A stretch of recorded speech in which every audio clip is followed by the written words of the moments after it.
खुलुमबाय बड NBM चेनेलनिफ्राय दिनैनि गोजोन फुंबिलिनि बयनिसिबो गाहाम हामलाय हरनाय थाबाय। आरोबाव फिन खेबसेबाव नोंथांमोननि थाखाय मोननैसो रादाब लाना फैलायबाय।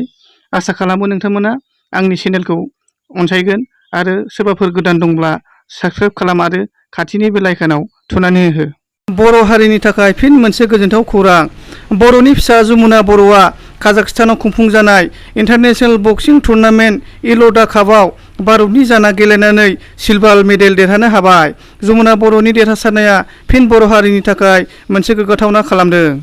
बर' सावथुन मुलुगनि गुबुन गुबुन फिल्मफोराव फाव खालामग्रा बयजोंबो मिथिसार जानाय फेस्ला फावगिरि रामसिं गेरला बिथाङा मैया बेलासिनि 6 बाजियाव हरखाब रुंसारि जाबाय।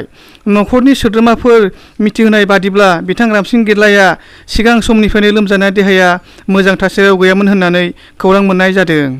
आसाम पाब्लिक सार्भिस कमिसनजों खुंजानाय एसिस्टेन्ट इन्जिनियार सिभिलाव बर'निफ्राय गासै 6 बर' फिसाफोरा उथ्रिनो हाबाय।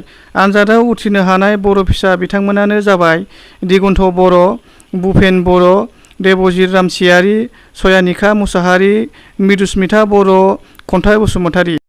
बिथांमोननि बेबादि जाफुंसार जानायाव बर' हारिया गोग्गानाय लाबोनो हादों होनना मिथिनो हादों। भारत हादरनि फेमिना मिस इन्डिया 2022 नि मुकुटखौ कर्नाटक रायजोनि समायना आइजो सेनि सेठिया देरहानो हादों होनना खौरां मोननाय जादों। आरोबाव मोनसे गोजोनथाव खौरां। बिष्णु दैमारिया मुलुगनां किक बक्सिं बादायलायनायाव ब्रन्जनि मेडेलखौ देरहानो हादों। बेफोरखौ नुयोब्ला जों मिथियोदि जोंनि बर'आबो गोबां गोजौआव दावगालांनो हाबाय होनना जों साननो हायो। मजा नहीं आ रहा है। दिनैनि भिडिअआ एसेनोसै। गाबोन आरोबाव गोदान भिडिअजों लोगो मोनफिनगोन। आरो नोंथाङा दासिमबो आंनि चेनेलखौ साबस्क्राइब खालामाखैब्ला अन्नानै प्लिज साबस्क्राइब खालामदो। थेंक इउ स' माच।